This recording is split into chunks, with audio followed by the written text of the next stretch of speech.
Most of Canada's top road racers are going to be right here in Burlington, Ontario this summer for the 2011 Road National Championships. Most of the attention is being focused on June 25th for the Elite and U23 road race. Why is that?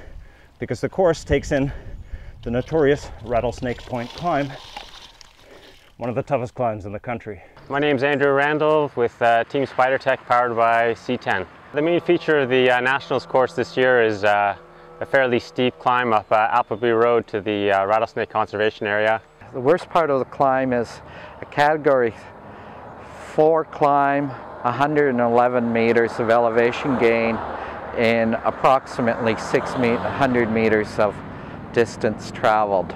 It'll make for an interesting race because it'll be challenging technically in terms of how you want to race it. Do you want to wait for the attacks that are going to go on the climb, or are you looking to be up the road and have the guys come up to you that are racing for the win? After the last switchback, you have a false flat that continues to climb to halfway down Sideroad 14, which and then it turns around and starts descending again.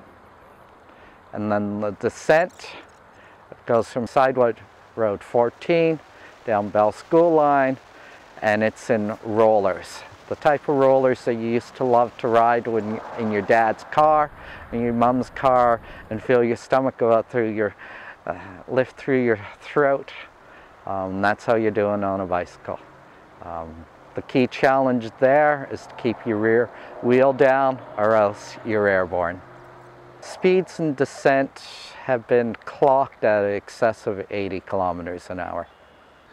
Also, being nationals, it doesn't always play out like a normal race because the team tactics are a little different. Sometimes it can be almost a very negative racing because people don't want to put themselves out there. The kind of rider that this will favor is probably going to be a very strong elite pro. A good all-rounder, but they need to have climbing legs. The distance is 160 kilometers. Climbing this road, this hill 14 times in an afternoon is a real endurance test. The other aspect of this race is it's mentally challenging. To see this wall every time, every 12 kilometers, is a real hit to you mentally. And knowing that you have to do it 14 times is energy sapping. So the other point is the person who's going to win is going to be physically strong, but also mentally strong. The climb actually starts about 500, 600 meters below Derry Rd.